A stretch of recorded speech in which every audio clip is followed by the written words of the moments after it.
I'm Ajawilliams, the owner of Mississippi Eagles, a professional women's basketball team here in Jackson, Mississippi.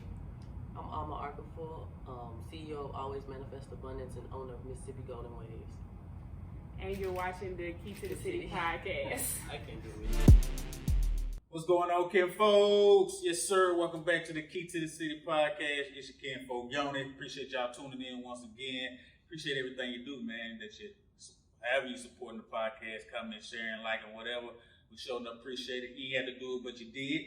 And like I say every week, I'm gonna keep hitting you in your head with quality content, quality guests, and today is no different. And it's actually gonna be my last episode of the season, so we're going out with a bang.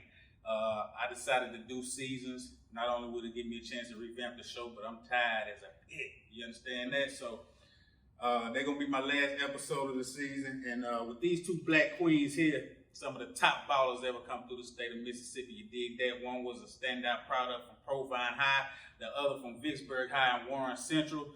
They both went on to play college ball. One went to Chipola College, as well as she went on to play at FAMU.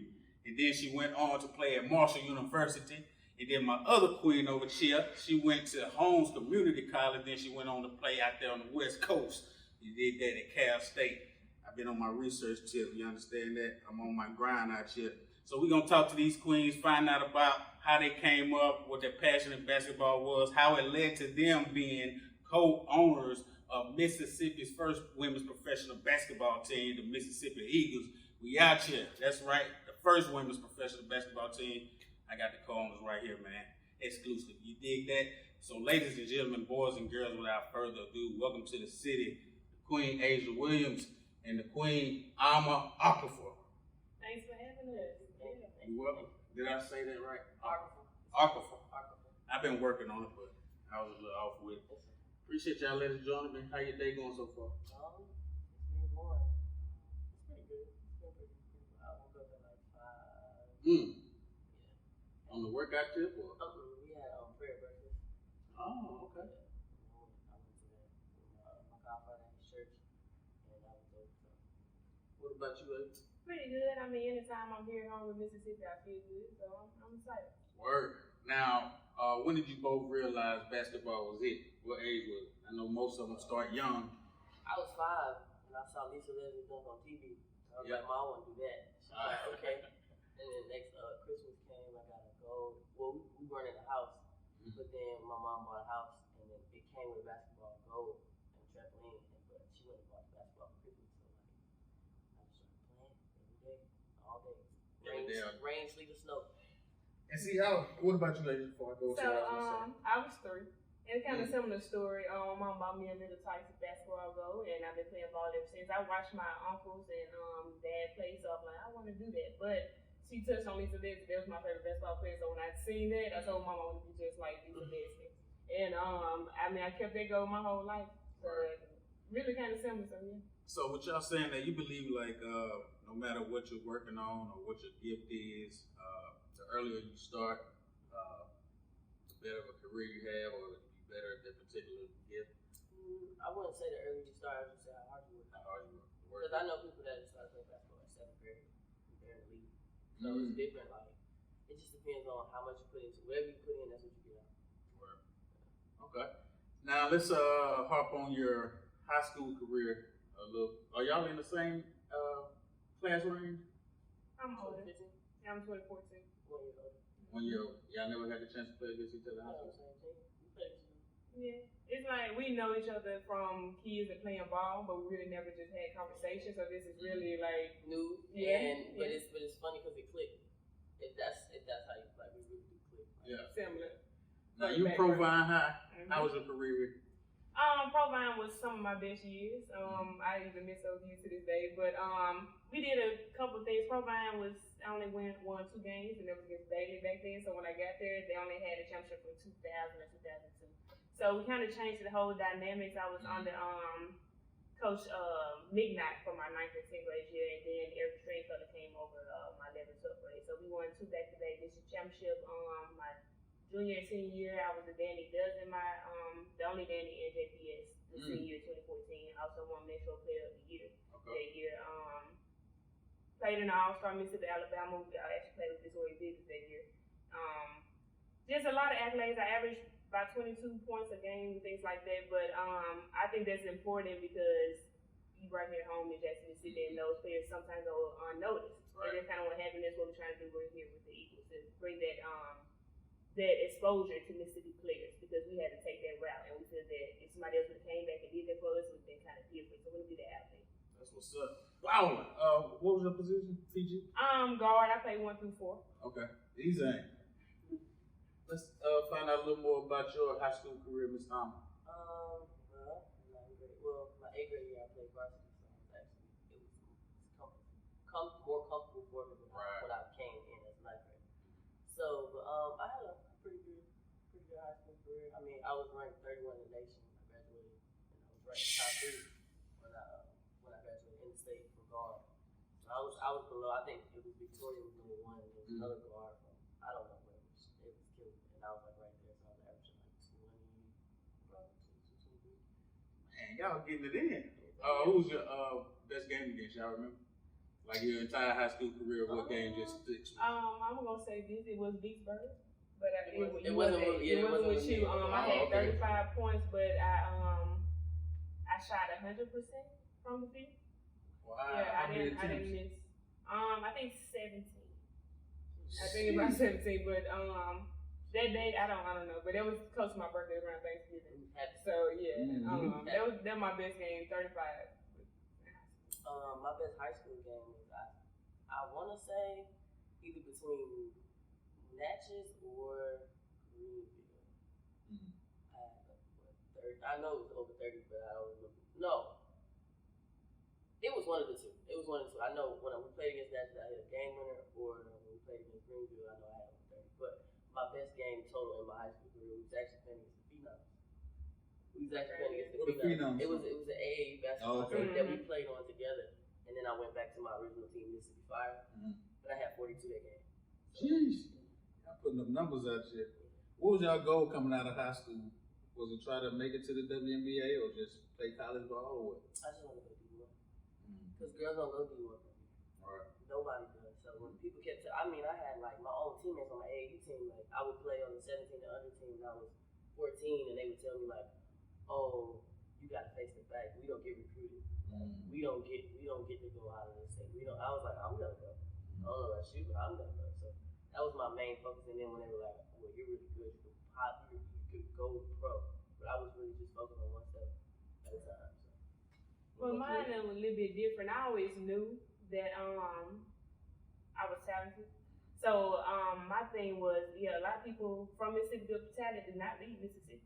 But I didn't want to be that person. Yeah, I wanted to leave, but I also wanted to leave to go learn and come back and give back to Mississippi. So my goal has always been to just be the top player, let people know my name. Even out of state, when I played at Cal State Bakersfield, my thing was, you're going to know my name. You're going to know I'm from Jackson, Mississippi. Put my city on the map too. We have talented players. We have talented people, smart people, and a lot of people don't see that. They look at Mississippi and think we're below everyone. And that was my goal, to show that we're not. And that was mostly, they showed in my game. Like, my dad started his AAU team on my 10th grade year because nobody was coming to Mississippi to see me. So what we got to do, we got to go out to Georgia, other states, to create an AAU team to do that, but it shouldn't have to be that. Right. So that would make most of my thing, bringing exposure and showing other people, no matter where you come from, you can do it. Just let you say you got to work.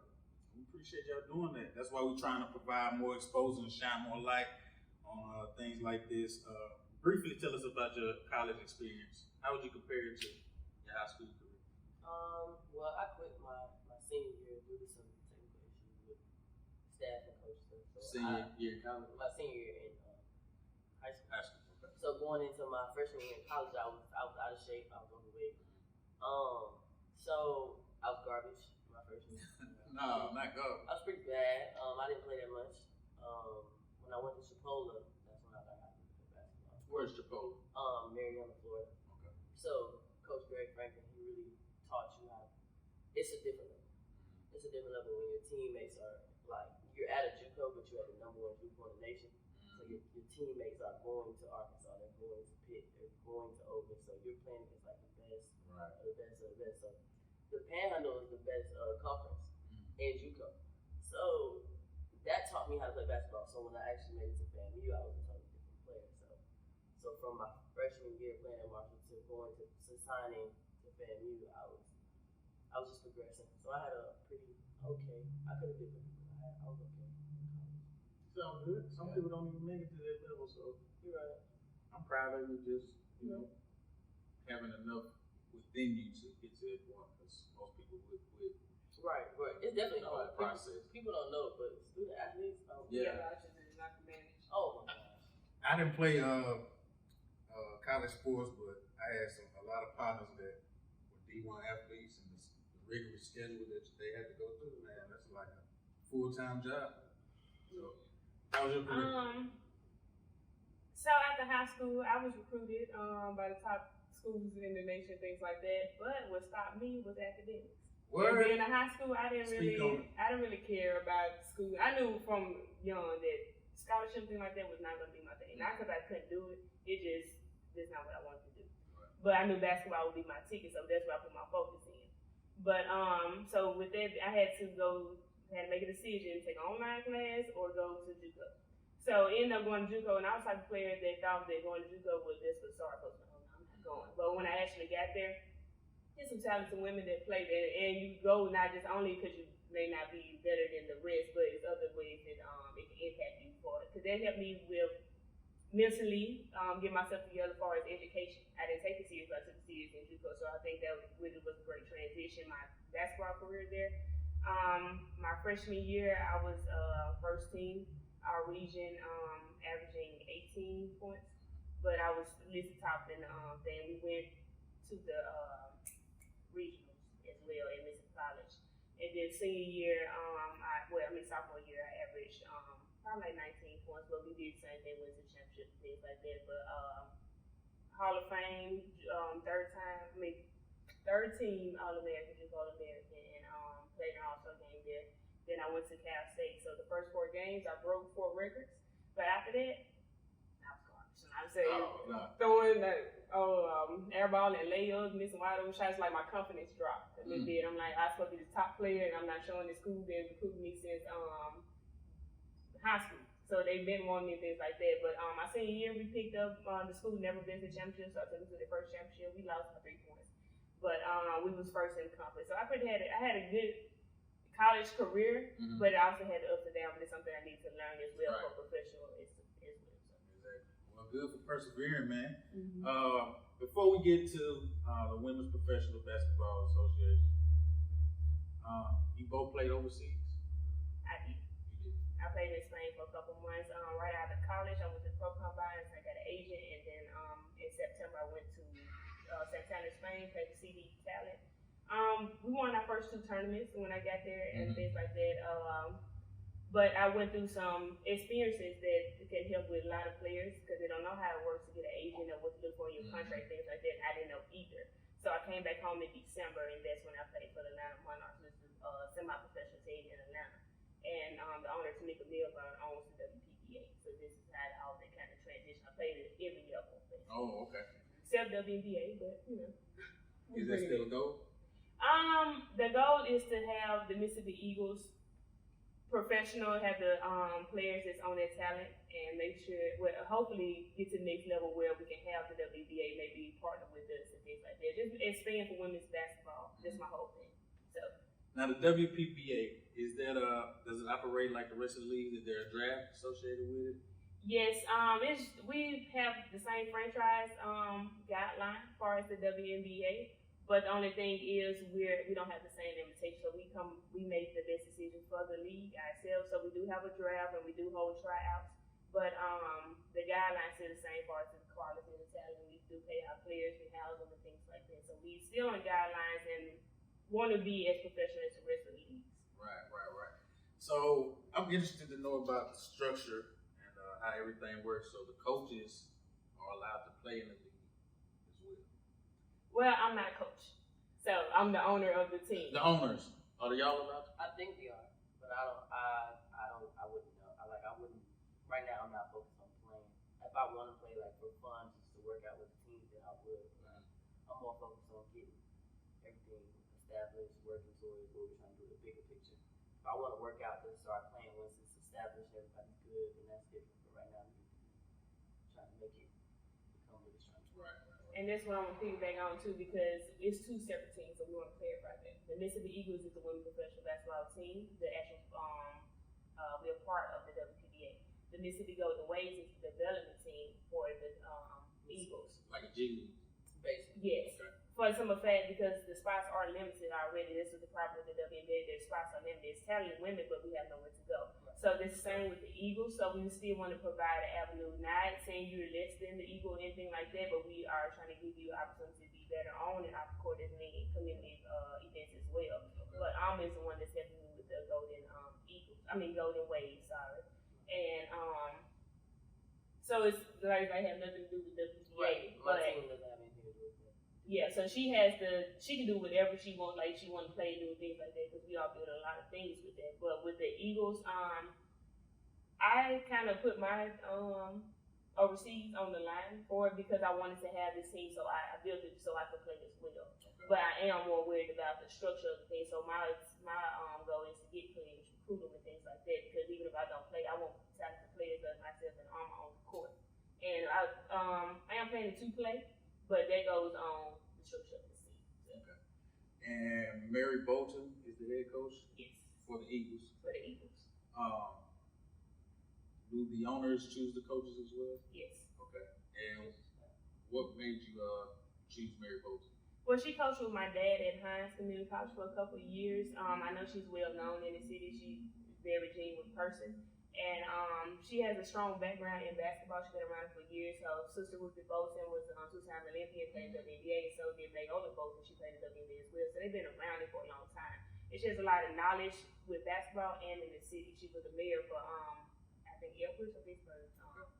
But why not have somebody that's talented and can think on their level and have those connections as your head coach? And she's just been around for a long time, so that's really how it happened. Okay. How many teams are in the WPBA? Yeah, 9 and 10. We have all on the East Coast. We have teams in Atlanta, Georgia, Savannah, Georgia, Philadelphia, Richmond, Virginia, all over the East Coast, things like that. So we're building, but it's 12 teams. So the season starts very soon in May. Okay. And what would the schedule look like? Are y'all? We have the schedule. The first one is May 2nd. That's when you get to come out and see the Golden Waves and the Eagles. We Okay. scrimmage each other and have it a community event so everybody can see what we're bringing in the talent and just be a part of something great, because this is the history that we're making and we want the city to be involved. But the actual games, we are scheduled for May 17th. That's our first game against Georgia, so that's in Savannah, Georgia. But we are currently building the Golden Waves schedule because we have different avenues for them. So Will they be like once a week, multiple times a week as far as the games? I mean, it's gonna be the summer, so it should be multiple times a week, probably at least once.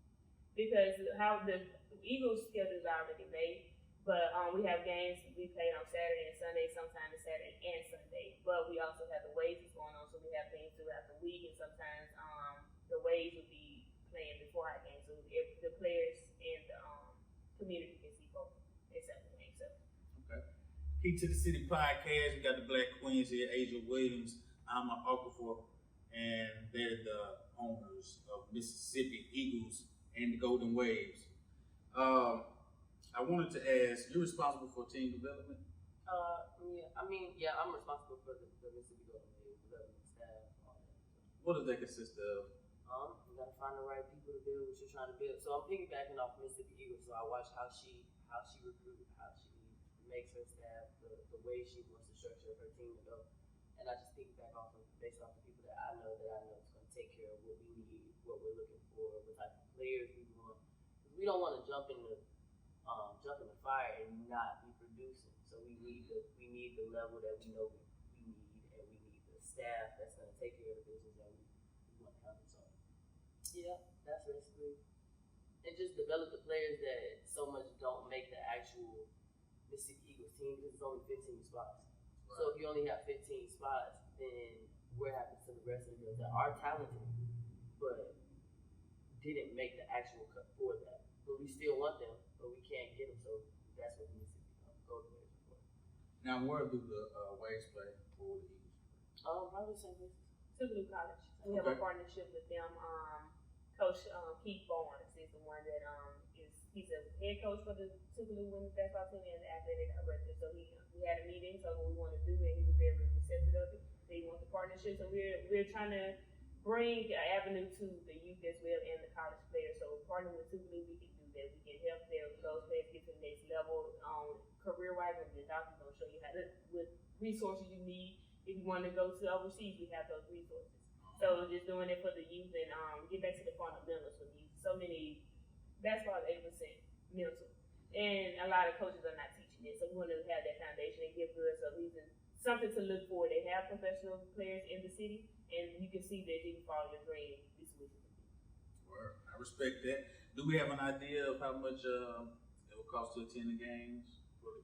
General admission will be $15. We're getting ready to release our season season packages. So we have courtside seating, reserve seating, things like that, different packages. So we're getting ready to release that, but general admission will be $15. I think I'm gonna jump on the courtside joints. Oh yeah, definitely. It's gonna be an experience. So I'm definitely be there to support y'all for sure. Now I also wanted to ask, what's the goal for the first season for the Eagles and for the Waves overall? Like, what's your goal as far as building the brand? What's your goal as far as performing on the court? What would you say to that? Right now, we praying for the best. Like anything that we do, we just gonna try to do it as well as possible, so that when we come to the moment when we step on the court with our teams already, that they can just produce. So it's like we don't have a set goal, but we know that we want to be as big as possible. So we just put the work in, the correct work, the positive work, make sure we stay consistent, stay vigilant, stay diligent, and it'll take care of itself. So that's just basically how we want to do it. My goal for it is to create some economic development for the state, not only Jackson. Just because we're playing here, we still be doing different things in different communities, because my whole thing is Mississippi as a whole, because this is my home. So I'm looking forward to providing jobs, getting to the school system, do things with the children on education level, give these girls that have the talent, that opportunity to still have that dream and trace it. It may not be the WNBA, but this is something that is needed, and if we're going to make it the same level as the WNBA, we're going to have the live stream, we're going to be on social media, we're going to have all the content that you need to be able to expand, not even just on the court. If you have your own business, things like that, we want to be able to be that avenue for you and just help people thrive, the whole community thrive. That's my biggest goal for it. It's not just basketball for me. I'm doing all this because I just want to play basketball, but you have to do a lot of things to be your dream. You just can't think about it and want it. So we're trying to show that we may not, because we are young. I'm 24, she's 22. Right. That we may not know everything, but we're gonna get it done. We have the vision to do it, and we just make one person believe every day and see what we're trying to do, and we can grow that way. That's what we do. Man, I'm so proud of y'all. It's kind of like remind me of the whole Big Three when Ice Cube got started. It has grown, and I can see y'all doing the same thing. It's something that's really needed within the state, and not just the city. What can the public do to support you all, to help spread the word?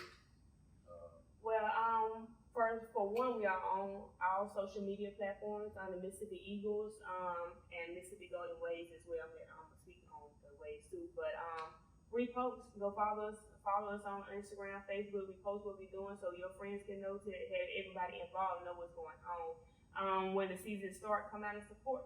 We're doing a lot of things, not only just for basketball, but we bring you in for community events, things like that. Be more active in your community. The whole world is basically shut down right now, but find other avenues, and this is the avenue. Sponsorships and partnerships. If you don't know how to get involved or you want to get involved, we can answer those questions. You can email us at admin@ms-eagles.com, and we can find a way to help you partner with you. Find out more about that. Yes, we definitely can do that. Want to speak on the Waves, The way you can help the Mississippi Golden Waves, most of the same thing, come out support. We have 3 different outlets for Instagram. So Mississippi Golden Waves, it's MS Golden Waves on Instagram, and whatever you want, just repost, reshare. Also, I'm CEO of another company, my first company, Always Manifest Abundance, and we post on there too. Always, Yeah, put it on the glass. I saw the shirts. Yeah, this is what we do. But basically, this company is always manifest abundance. So I first started this company to basically do what she's doing. So like I think of people that are trying to be better at what they do, like what you are is a podcast owner. What would you call yourself? A Podcast host, but I'm trying to build like a entire media platform. Exactly. So like what she is, she's a basketball team owner.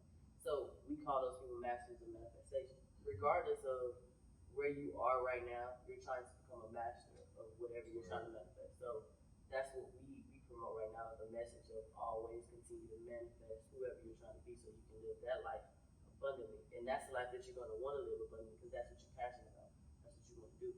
So we have resources like, I know branding, marketing, and consulting, just based on me just living and learning and teaching myself off of social media or teaching myself based off the mentors that I have or stuff like that. So I learned that, so I use those tools to help her or help myself just build brands and stuff like that. So if you want to follow that to support that and also come to Mississippi Golden Waves to help the young ladies just get better. I mean, if you want to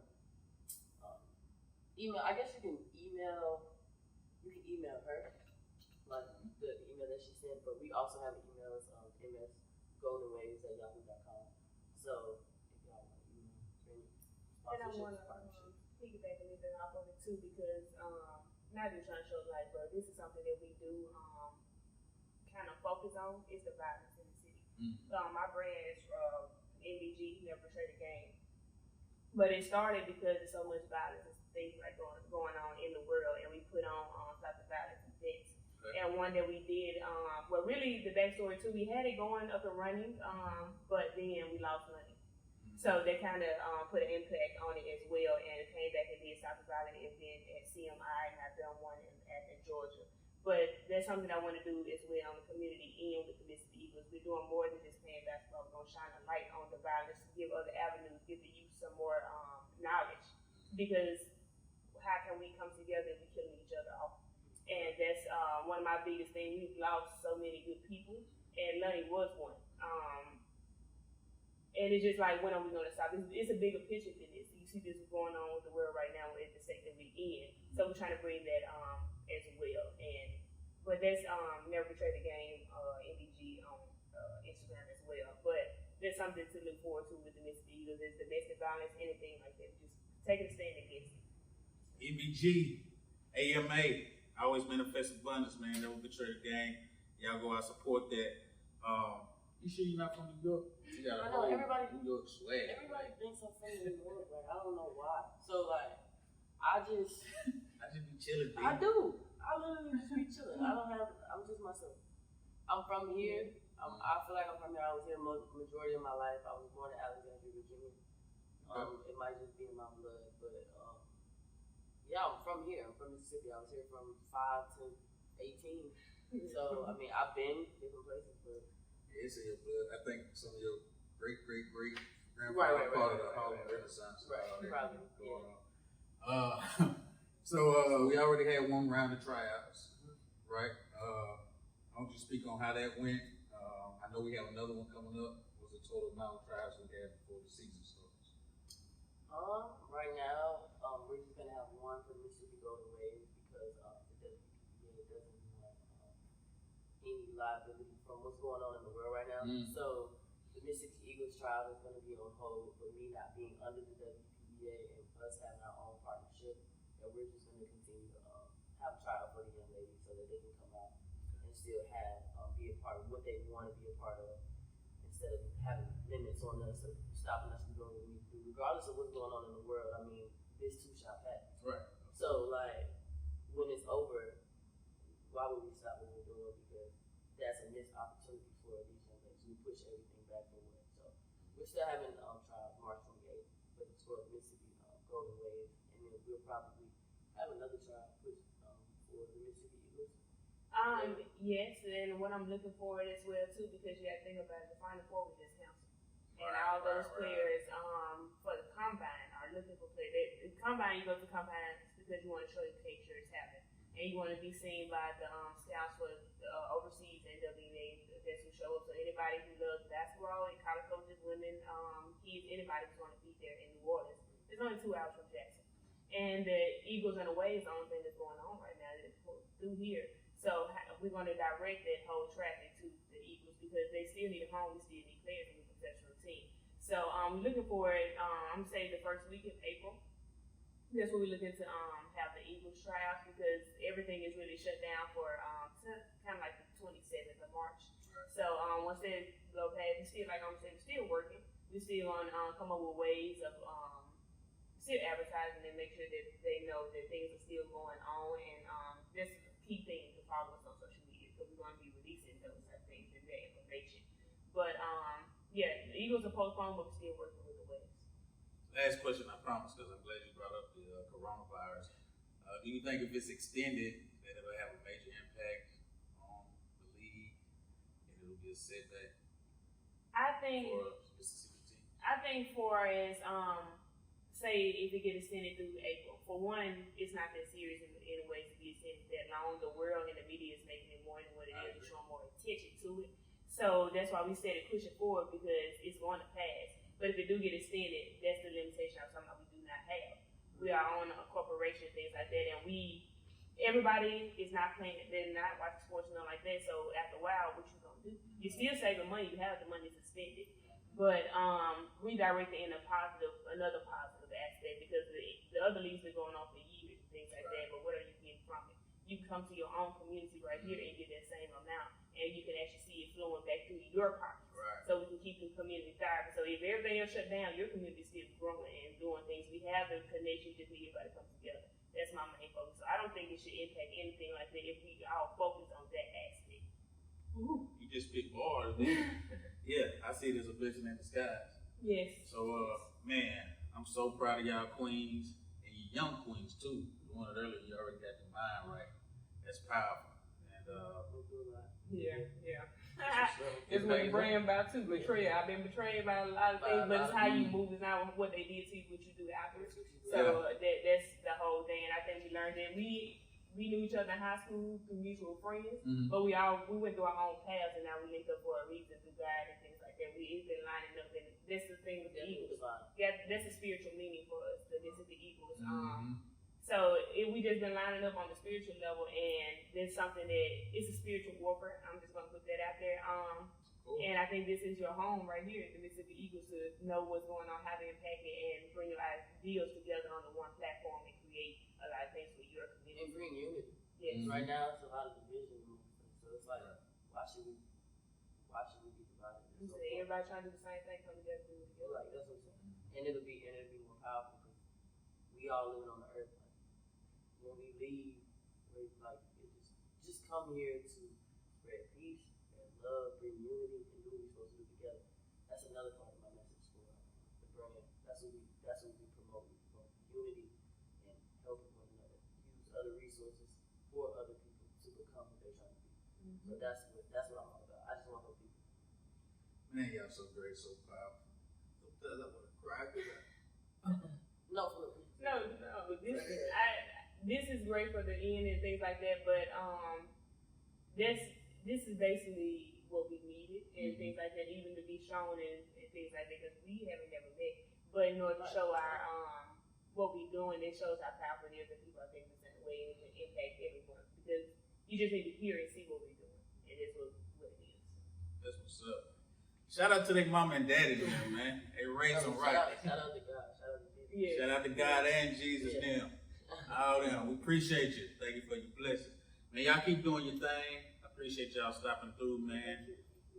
Key to the City podcast, as you can for Yoni. We got Ajawilliams. We got Amaarkorful. And did I say it right? Arkorful. Yeah, you said it pretty well. You looked at her like this. Nah, I mean, you can just say like Arkorful. So Arkorful. Amaarkorful. No, Arkorful. Amaarkorful. Okay, you said it. You got it. Okay. I wanted to say Okafor, but I don't like messing with it. They got me a couple times, I had to pronounce it and things like that. So I was going to call you Aja. A lot of people do call me Aja. When I was in California, they called me Aha because of the J. So, yeah. Oh. I got it all, even my middle name, they can't pronounce it. So that's what my Instagram name is, Couture. They catch Yeah, up that threw me out too. Yeah. Wow. Yeah. They can't get the world out of it. So. Stop messing up names out here. Well, we appreciate y'all stopping through. Key to the City podcast. It's been another great episode. Appreciate y'all, man. Peace and love. We out.